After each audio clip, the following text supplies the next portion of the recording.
Sebaik-baik lelaki itu yang paling baik ke istrinya. Yang sudah-sudah mah udah nggak apa-apa ya, itu masa kegelapan. Sekarang, kalau mau bicara sama istri itu pilih kata-kata terbaik. Mana yang paling disukai? Kalau misalkan istri kulitnya agak hitam ya tidak usah nyebut Hajar Aswad dan sebagainya. Yang membuat tertekan ya.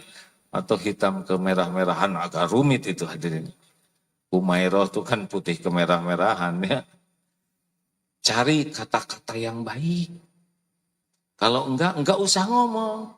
Lelaki itu jangan banyak bicara. Lelaki, oh, itu dari tadi bicara terus. Ini bukan bicara, ini ceramah. Bicara secukupnya. Faliyakul khairan, ahliyasmu. Pakai nada yang lembut, yang sopan. Oh, dari mana dalilnya? Lah Nabi Musa dengan Nabi Harun aja ketika diperintahkan Allah bertemu dengan Fir'aun, qaulan layyinan, perkataan yang lemah lembut. Itu ke Fir'aun. Emang istri bapak Fir'aun wati apa? Yang lembut, Pak. Kalau mau galak sama Israel sana. Pak, dengerin. Oh, langsung nunduk. Pasti sih saya ngelaporin. Katanya, enggak, jangan suudon, Pak. Mau ngapain? Hebatnya lelaki itu bukan dari omongan kasar, keras. Justru itu lelaki lemah. Lelaki perkasa alladzi yamliku nafsahu indal ghadab. Lelaki perkasa yang bisa menahan amarahnya. Walaupun kadang-kadang istri menjengkelkan, kata-katanya enggak enak, ya udah kita yang enak. Diam aja. Kalau istri lagi marah, wanita jangan dengar ya. Ini saya nasihatin kaum saya. Sebetulnya ini juga sasarannya bagi yang situ ya. Cuma disamarkan. Maaf ya. Lelaki. Kalau istri lagi marah, itu lagi tidak normal. Normalnya itu lagi baik. Marah itu akal sehatnya turun. Buktinya kalau lagi tidak marah segitu baiknya, itu yang asli. Marah itu lagi diculik oleh setan. Dibisikin setan, yang keluar kata-katanya ngaco, bukan yang asli. Jangan tersinggung, jangan sakit hati, anggap aja lagi ngigau. Dan gak sadar dengan omongannya. Tugas laki-laki bukan sama-sama ngigau.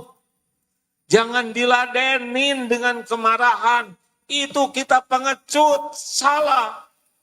Tugas kita membantu meredakan amarahnya. Bukan ikut diculik setan. Lelaki dengerin. Walaupun di sini udah jengkel, tahan. Bukan ini yang jadi solusi. Bukan marah-marah yang jadi solusi. Redakan. Kan kalau lagi enggak jengkel sama istri teh, seru, betul tidak? Yang belum punya jodoh hanya sekedar ini aja ya intro. Ini penting nih, ihsan tuh tahan marah. Justru itu saya diam. Jawab dong Pak. Biasa kan serba salah ya. Dijawab selalu aja Papa punya jawaban. Selalu aja punya jawaban. Giliran diam, jawab. Jangan diam aja, memang begitulah kalau sedang, saya tidak mengatakan error ya, tapi sedang ya, ngigau ya. Jangan dimasukin ke hati. Jadi lihat istri marah tuh jatuhnya kasihan, bukan jengkel. Kasihan, istri lagi ngedrop akal sehatnya, lagi ditipu oleh setan. Masa kita puas istri jadi diperbudak setanan? Caranya lepaskan dari jebakan setan dengan meredakan amarahnya. Tahu meredakan amarahnya gimana? Ya dijawabnya yang mirip dengan harapannya gitu. Ibu teh capek Pak, udah hamil melahirkan, ngurus anaknya, ngepel. Kita nggak usah ngejawab, apalagi suami. Bukan begitu. Iya Bu, luar biasa. Memang berat sekali jadi seorang ibu, seorang istri. Ya saya paham betul Bu. Nah gitu dong. Seorang istri hanya tidak memerlukan apa-apa. Hanya asal ngerti aja. Ya, ya saya semakin ngerti. Saya yang salah Bu. Seharusnya saya bisa membantu. Sebetulnya saya juga bisa ngerjakan sendiri. Nah turun. Ini atur lumayan atau Bu, maafkan saya ini ada sedikit rahasia. Gitu, udah tenang aman, betul tidak? Ini serius hadirin. Jadi bukan gagah lelaki yang suka bertengkar, yang suka ngomong keras, ngomong kasar. Itu lelaki lemah. Ahli takwa itu bisa menahan amarah, bisa memaafkan. Ingat Ali Imran 134 yang kemarin kita bahas. Wal kadhiminal ghaidha wal 'afina 'anil nas wallahu yuhibbul muhsinin. Tahan amarah, maafkan, berbuat baik. Itu SOP-nya. Kayak nggak setuju gini wajahnya. Harusnya yes gitu. Berat ya. Harus Pak. Kalau enggak rumah tangga enggak ada bahagianya. Bagi kita mah istri itu ladang amal. Tapi saya tuh ingin istri tuh soleha, hafizo, akhlakul karimah, bisa bawa gonimah. Justru istri yang seperti itu kan gak ada yang mau sama bapak ya. Udah yang ada aja disyukuri. Emang garisnya yang itu. Halo? Sekarang yang ini nih. Bu, Ibu, udahlah jangan kebanyakan ngomong. Udah enggak ngepek Bu, malah ngenek deh. Ibu banyak omong mau apa? Makin banyak bicara, banyak tergelincir kata-katanya. Betul? Jadi amal jadi hilang pahalanya. Nambah dosa. Nanti pakai ngomongnya menyakitkan. Pakai gibah. Pakai fitnah. Udahlah, ada yang bisa mengubah suami mah bukan ibu. Mau ngomong sampai doer juga enggak ngepek. Ibu dengerin, jangan bikin saya emosi. Ya, yang bisa mengubah suami itu siapa? Tugas ibu mah jadi istri yang baik. Jadi wanita yang baik, yang disukai Allah. Selebihnya Allah yang ngebulak-balik hati gitu. Dan gak bisa diakalin, jenis-jenis ini. Maaf ya Pak ya. Mau diapain? Ya saya udah senam stakar kebak nggak ngepek. Malah saya jadi kena ini saraf kejepit. Ibu yang bagus kata-katanya, pilih yang bagus. Kalau nyuruh atau minta tolong, sing sopan. Kalau nyiapkan sing sopan. Untuk apa sopan? Supaya suami baik ke ibu? Bukan. Supaya Allah suka sama ibu. Yang punya sorga itu Allah, bukan suami. Suami malah ladang. Ini harus jelas dulu nih. Kalau nggak jelas ini sakit hati terus dalam hidup. Ya, suami saya tuh tiap ngelihat saya tuh ada aja kekurangan saya tuh pasti ada aja. Rasanya saya tuh orang yang salah terus. Menguap dikit tutup dong Bu, jangan kayak buaya. Emangnya Ibu kudanil? Kan ada tuh ya yang bagian nyalahin terus ya kan? Ada enggak? Kok semuanya jawab sih? Enak dong. Ada yang istri bagian nyalahin, ada suami bagian nyalahin. Dikit-dikit salah. Bersyukurlah para suami yang istrinya sensi. Dikit-dikit salah. Pak, yang rapi dong. Tinggal dirapihin. Coba Pak, Papa udah hafal belum doa mau makan? tinggal ngapalin. Tolong dong kamar mandi jangan basah kayak gini, bekasnya yang rapi Pak. Tinggal digosek. Ini teh siapa yang ngambil kopi? Kok nggak ditutup lagi? Tinggal ditutup. Bener. Si ibu teh segala-segala nyong. Ya. Ingat, kita lakukan yang terbaik supaya Allah ridho. Nggak bisa Bapak bertengkar. Cik atuh Bu, jangan semuanya salah, semuanya salah. Memangnya papanya orang tidak berpendidikan, semuanya salah. Dari awal sampai salah. Berubah tidak? Enggak. Nggak mungkin saya nyalahin, kecuali salah. Benar kan? Ihsan.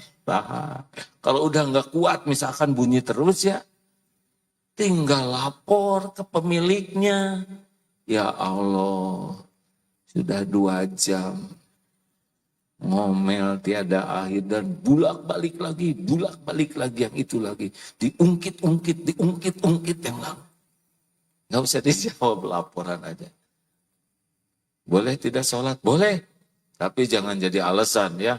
Ada kan suaminya sholat terus, istrinya, Pak, Allahu Akbar, sholat. Ada tuh, istrinya udah bawa panci, bawa katel, mau lihat HP, tapi suaminya terus aja sholat. Tiap Assalamualaikum Allah, aduh, bukan begitulah itu mah, keterlaluan. Ayo Pak, kita buat yang terbaik, lillahi ta'ala. Ya, kalau udah nggak kuat tinggal lapor. Ya Allah, kasihan ini istri saya ngomel. Udah 2 jam 3/4 ya Rob. Temanya itu saja. Dan bolak-balik aja terus. Kasihan ya Allah, udah sampai ngelay kayak gitu. Tinggal doa lebih kuat Pak. Daripada udah gimana? Papanya ngerti enggak? Ngerti. Kalau ngerti mana buktinya? Papa tuh kalau salah ngaku, astagfirullah yang asli. Salah hantem. Ya Allah, kasihan. Menipeang istrinya. Enak kalau ngandelin Allah mah. Termasuk seperti yang dikasih tahu tuh. Suami mau pergi kemana, ibu cemburu, udah Allah yang maha tahu. Mendingan sholat daripada cemburu, benar? Ya Allah, engkau tahu saya cemburu, suami saya nggak mau video call, engkau yang maha melihat. Tidak ada yang tersembunyi bagimu ya Rabb. Bicara tetap baik, nanya tetap cara baik, ngejawab baik, tapi andalkan Allah. Inilah rahasianya Bu. Kita mah jarang mengandalkan Allah. Padahal Allah lah yang menguasai segala-galanya. Innallaha ala kulli syai'in qadir. Allah maha dekat, Allah maha melihat, Allah maha menyaksikan. La yakhfa alaihi syai'un fil ardi wala fis sama. Tidak ada yang tersembunyi bagi Allah di bumi maupun di langit. Nah kalau sudah begini enak. Targetnya kita itu adalah supaya orang yang disukai Allah. Bukan supaya disukai makhluk. Kita nggak bisa maksa orang suka ke kita. Nggak bisa. Kelihatannya suami saya sudah kurang cinta ke saya. Ya nggak apa-apa. Yang penting Allah cinta sama ibu. Serius loh Bu. Justru terlalu cinta tuh jadi ribet. Yang bikin ribet kan terlalu cinta Pak. Dikit-dikit, lagi di mana Pak? Sama siapa? Video call dong. Ada patroli itu. Asli Pak, Bapak juga nggak usah berusaha. Istri mencintai Bapak berlebihan. Mau apa? Nggak penting dicintai berlebihan oleh manusia. Yang penting Allah aja. Yang maha dekat, yang punya segala-galanya. Suka sama kita. Kalaupun istri cinta ke kita, ya sewajarnya enggak boleh. Istri cinta berlebihan ke suami itu enggak boleh. Kita sebagai lelaki jangan melakukan supaya istri mencintai kita berlebihan. Enggak boleh. Itu tidak akan bahagia dan jadi ribet urusannya. Tugas lelaki adalah membuat istri mencintai Allah di atas segalanya. Bukan untuk mencintai kita. Cinta ke kita ya sekedar cinta ke manusia aja. Lelaki, penting ini. Gimana kelihatannya istri saya sudah rada dingin, angetin.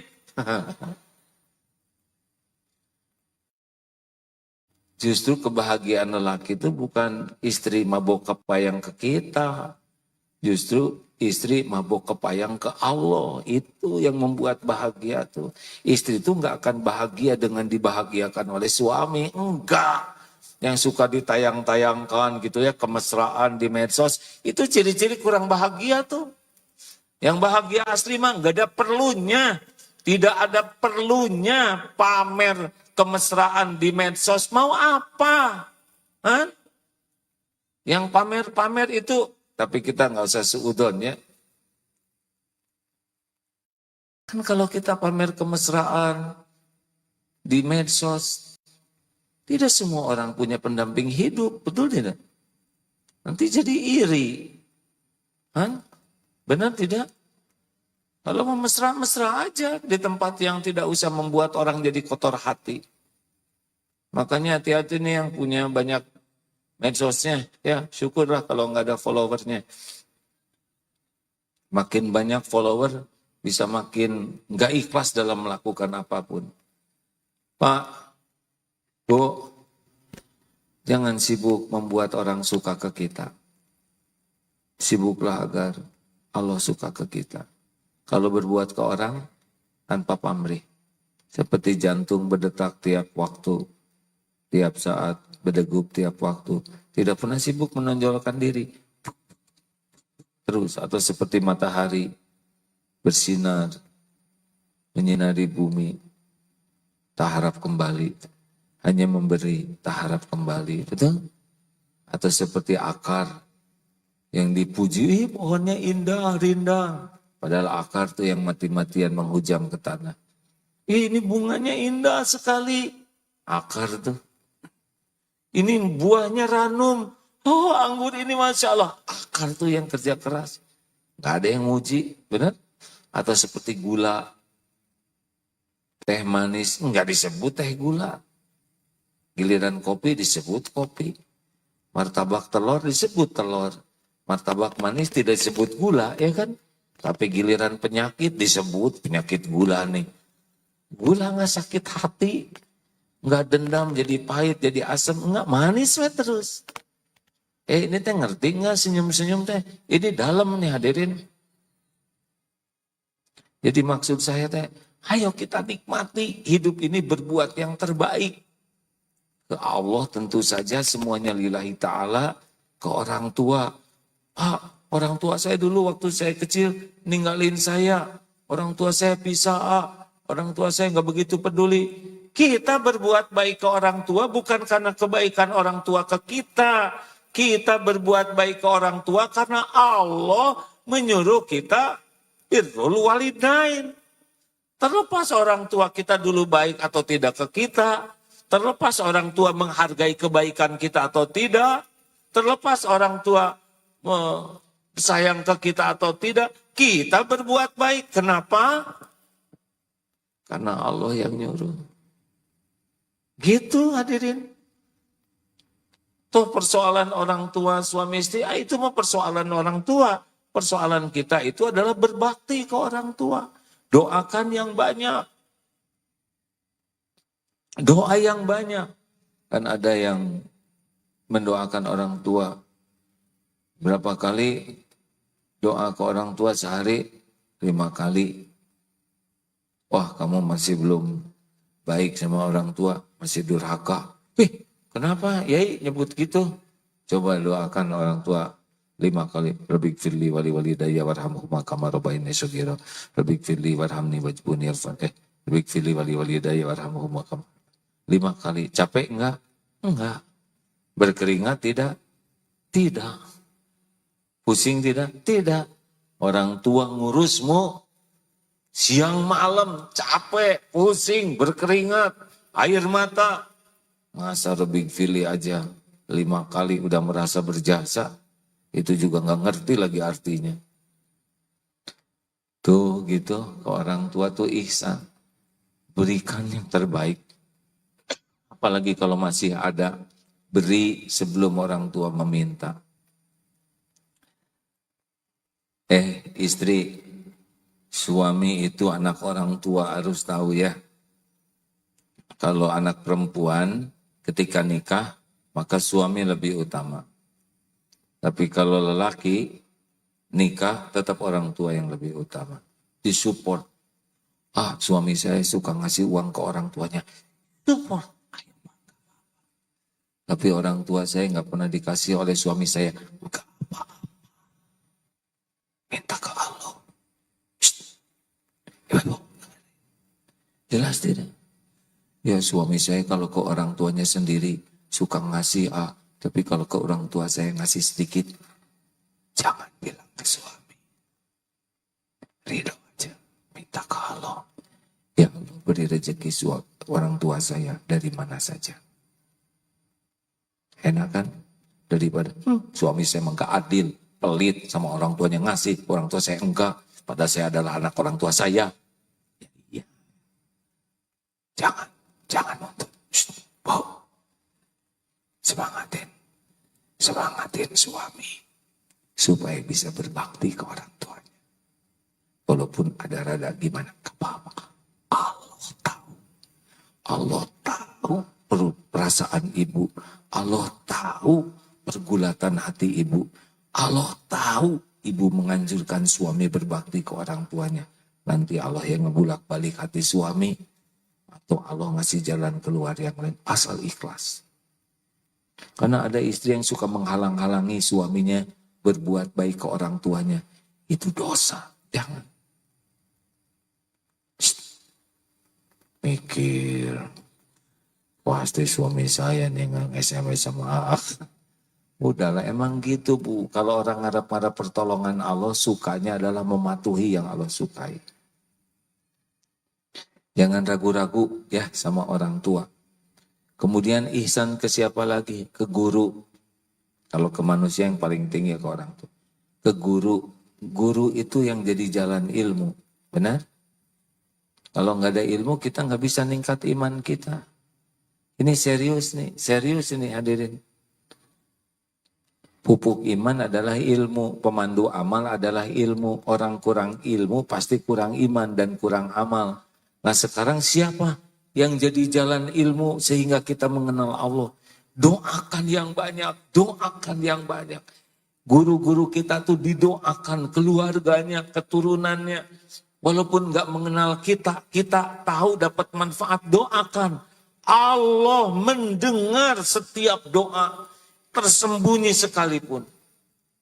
Tidak usah dikasih tahu, saya sudah mendoakan, tidak usah. Doa yang rahasia itulah yang mustajab. Doakan, Allah tahu ini santri, ini jamaah mendoakan guru-gurunya, mendoakan para ulama. Allah suka atau tidak? Jawab. Allah suka. Bisa ditambah imannya, bisa ditambah ilmunya, bisa ditambah amalnya. Makanya berbuat baik tidak harus ketahuan. Doakan. Kalau perlu sisihkan rezeki, kalau gurunya misalkan di desa ada kekurangan, beri. Apalagi ke orang tua tadi, udah nggak usah banyak ribet, beri. Kalau ada, jangan hitung-hitungan. Beri sebelum meminta. Ke guru juga, kalau ada guru yang dalam kesusahan, kesulitan, anaknya, keluarganya, udah nggak usah ragu-ragu. Ihsan, karena kita sadar kita ini dapat ilmu yang bisa membuat kita bisa ibadah, bisa punya iman. Itu tidak bisa dibandingkan dengan uang. Ke siapa lagi berbuat baik ihsan? Kepada orang yang berbuat baik ke kita. Tadi guru ya. Bu, Pak, harus rajin mengingat kebaikan orang. Dan melupakan kesalahannya. Diingat-ingat, oh iya, saya dulu punya ini diberi oleh fulan. Ini juga dimudahkan, oh fulan itu nolong saya. Oh keluarga ini nolong. Makin sering kita mengingat kebaikan, kita doakan dalam tahajud, sesudah tahajud. Terus kalau ada rezeki kita kirim. Makin kita membalas kebaikan, makin Allah suka ke kita. Jangan suka melupakan jasa orang. Pantang bagi kita melupakan jasa dan kebaikan orang. Ya dulu dia baik, sekarang nggak baik. Yang diingatnya yang baik aja. Jangan ingat yang nggak baiknya. Ya, halo? Ini teh mau bahagia tidak? Kalau mau bahagia, fokus kepada yang bisa bikin bahagia. Coba, ada orang berbuat baik, ada orang berbuat jelek. Mana yang bisa bikin bahagia kita? Mengingat kebaikan orang, mengingat kejelekan orang. Ya udah, itu aja yang kita pikirin. Ini teman tetangga ada 20, yang satu sebel ke kita, yang 5 biasa-biasa, yang 5 lagi senang ke kita, yang 5 udah pindah. Mana yang kita ingat? Yang senang ke kita. Jadi kalau mau bahagia, ya fokusnya kepada yang bisa bikin bahagia. Jangan fokus kepada yang membuat kita menderita. Halo? Kenapa sih jadi emosi begini? Ayo mikirin kebaikan-kebaikan orang. Wah, kejelekannya lupakan, maafkan. Ya, enak hidup begitu. Lalu baik ke siapa lagi? Baik kepada orang yang pernah kita sakitin. Oh, itu serius tuh. Minta ampun ke Allah, doakan kebaikan. Kan banyak orang-orang yang pernah kita sakiti. Ada yang sudah nggak ada lagi. Ada yang udah pindah jauh. Tapi kan hitungannya ada di sisi Allah. Ibu punya pembantu, hati-hati tuh Bu. Bisa panen di akhirat pembantu. Ini para bos-bos yang suka marah-marah ke karyawannya. Itu semuanya tercatat di sisi Allah. Walaupun udah pensiun, tetap ada catatannya. Waktu zaman SMP, SMA udah balik Darmaji, Dahar 5 di Aku Hiji ya. Ke warung, ada catatannya di sisi Allah. Kalau bisa bayar itu, serius. Ibu beli dukuh yang bagus-bagusnya dicobain. Belinya 1 ons, zolim. Nyobainnya habis 5,5 kilo, beli 1 ons, itu zolim. Ada catatannya Bu. Semuanya ada catatan di sisi Allah. Semuanya ada catatannya. Termasuk zaman cinta monyet, cinta beruk dulu. Ada itu kalau udah balik. Asli itu. Playboy cap 2 cula, hati-hati ya. Yang tiap semester ganti, itu ada catatannya. Demi Allah, semuanya ada catatannya di sisi Allah. Dan bakal ketemu dengan kita. Kecuali kalau Allah mengampuni. Kenapa jadi tegang beginian? Oh iya Bu, Ibu tiap ngobrol didengar oleh Allah. Dicatat oleh malaikat termasuk ceramah ini. Ini ada malaikat yang mencatat. Ma yalfizu min qaulin illa ladaihi raqibun atid. Ini ada malaikat yang mencatat. Allah pasti maha mendengar. Wa huwas sami'ul alim. Allah maha mendengar lagi maha mengetahui. Semuanya yang disampaikan ini Allah maha tahu. Allah tahu juga niat yang ada di hati, mana yang ria, mana yang ikhlas, mana yang ujub, mana yang takabur, mana yang sia-sia. Ada nih catatannya nih. Setiap kali kita nyakitin orang, Allah tahu. Harus kita berbuat baik kepada orang yang kita zolimin. Minimal doa yang disakitin itu supaya dimuliakan oleh Allah. Disayang. Terus siapa lagi dari manusia? Orang yang nyakitin kita. Ada enggak? Ada tidak. Ya udah, doakan kebaikan. Amit-amit. Dia menghina saya, masa didoain kebaikan. Tahu enggak? Dia tuh pinjam uang dari saya, enggak pernah nggak mau mulangin. Doakan supaya kaya raya. Rugi dong. Tuh dasar pelit gitu. Ya kalau didoain mencret dia nggak bayar-bayar. Ujiannya berani nggak ngedoain kebaikan sama orang yang nyebelin sama kita? Yang benar. Coba nanti ya tahajud. Ya Allah, tetangga ini. Dari nada doa aja ketahuan dia lagi jengkel. Catat beberapa orang yang nyakitin kita. Doakan kebaikan. Nah ini mau pilpres nih. Kita doa supaya kita punya pimpinan nanti yang takwa ya. Yang dibimbing oleh Allah. Tapi gimana kalau nanti ternyata yang terjadi itu bukan pilihan saya, ya terserah Allah ya. Kan jabatan itu ujian. Tetap doakan kebaikan walaupun bukan pilihan. Jangan doakan sing pikun. Pikun lebih repot lagi nanti ya kan. Doa yang baik aja. Kan itu sama umat Islam juga, benar? Ini teh serius, seperti ada penolakan gini hatinya. Wah, rugi dong. Enggak ada ruginya. Siapa tahu orang jadi berubah dengan doa kita, betul? Ibu kenapa jengkel gitu? Tenang Bu, ini belum kejadian. Ini nyoblosnya juga belum. Dan belum tentu hidup lagi nanti Ibu. Ya kan? Kita mah tidak tahu kita hidup atau tidak tanggal 14. Juga kita tidak tahu capres-cawapresnya masih hidup atau tidak, ya kan? Makanya doa walaupun kepada orang yang tidak baik ke kita. Terus baik ke siapa lagi? Ya tentu ke keluarga harus yang terbaik ya. Bu, Pak, doa apa yang terbaik untuk kalau ingin anak-anak soleh? Minta apa?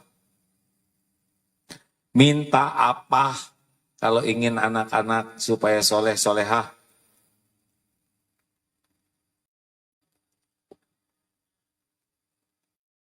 Minta ampun, minta ampun, doa terbaik untuk anak tuh, ya Allah ampun, saya belum jadi orang tua yang baik. Ampun ya Allah, saya belum jadi contoh yang benar. Ampun, saya belum bisa menjaga anak-anak. Ampun ya Allah, betapa bedanya saya di depan, nasihat dengan di belakang. Ampun ya Allah, saya jarang menjaga anak dengan baik. Tobat hadirin. Anak itu amanah dari Allah. Allah tahu kelakuan kita sebagai orang tua. Allah dengar nasihat kita untuk anak-anak. Tapi Allah ngeliat apakah nasihat kita cocok tidak dengan kelakuan kita. Jangan main HP terus, jangan main HP terus. Allah tahu apa yang dibuka oleh ibu bapaknya. Ketika bapak sembunyi-sembunyi, Allah tahu bapak senang ibu belanja karena bapak bisa buka HP bebas. Kata istri juga bahagia kalau suaminya lembur karena ibu bisa main HP terus. Tapi ke anak nyuruh jangan main-main, hati-hati, jangan lihat yang haram ya nak. Padahal orang tuanya lihat, Allah tahu semuanya. Orang yang ihsan, yakin Allah mengetahui. Makanya kalau lihat anak tuh tobat, ampun ya Allah, ampun. Saya belum jadi orang tua yang amanah, astagfirullah, astagfirullah.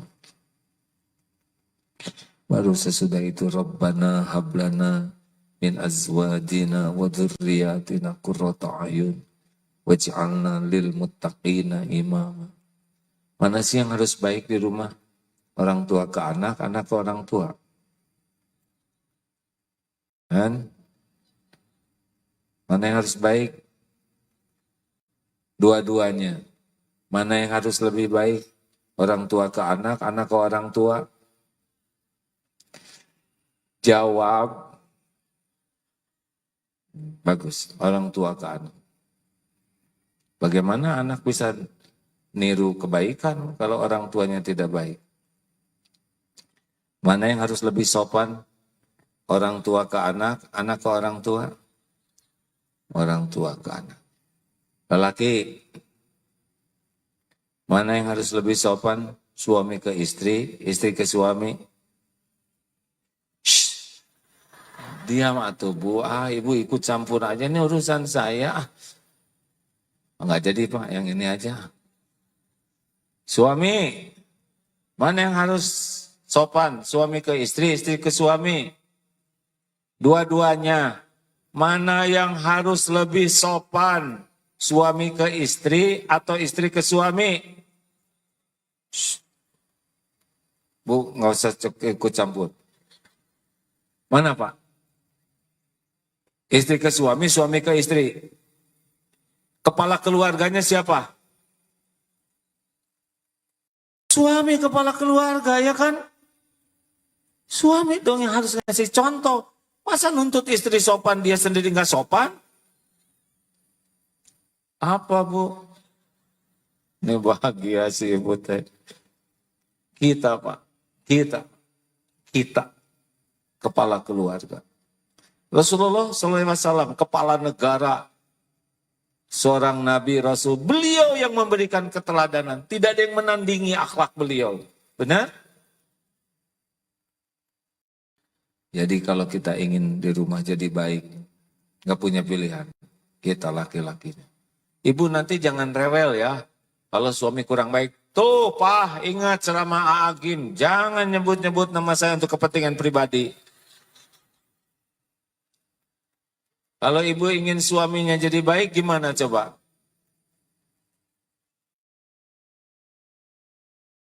Gak jelas gini. Kalau ibu suaminya kurang baik akhlaknya, gimana ibu? Doakan cukup? Kasih contoh. Iya kan? Tapi ibu lakukan yang terbaik supaya apa? Supaya suami baik, salah. Ibu jadi contoh terbaik supaya tidak berpaling ke lain hati, nggak ngepek. Supaya apa? Supaya Allah suka ke ibu. Nanti yang ngebulak-balik hati suami adalah Allah.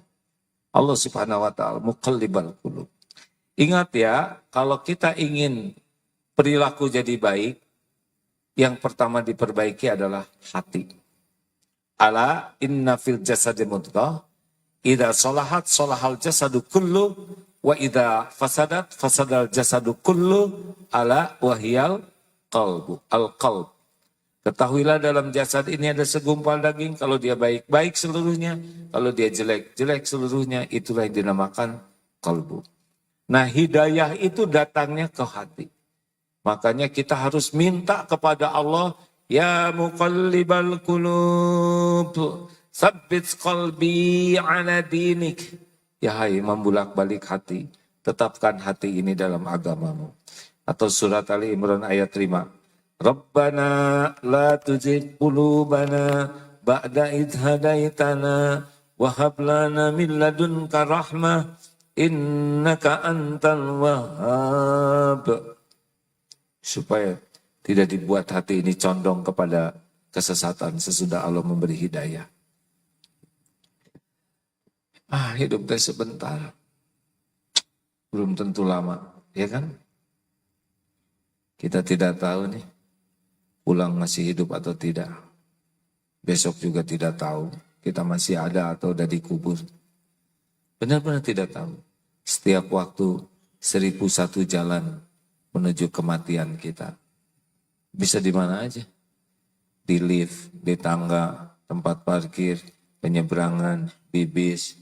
Di mana aja kalau sudah waktunya tiba. Betul? Hidup ini untuk bahagia. Bahagia itu kalau jadi orang baik.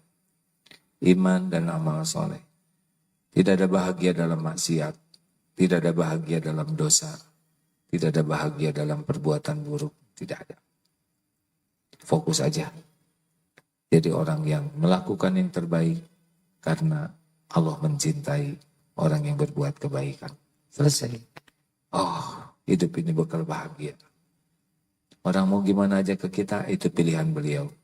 Kita sikapi dengan sikap yang dituntutkan oleh Islam. Terima kasih hadirin sekalian. Rileks aja menghadapi pilpres ya. Yang penting nyoblos ya. Saya udah kadung janji nggak akan nyebut pilihan nama, tapi saya berharap Indonesia ini berubah jadi lebih baik.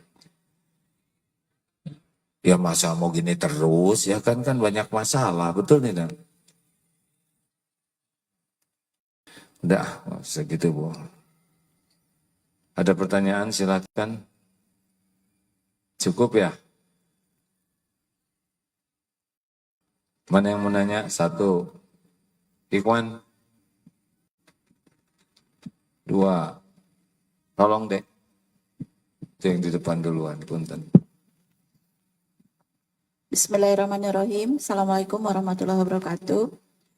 AA, bagaimana menyikapi pada saat kita telah berserah diri.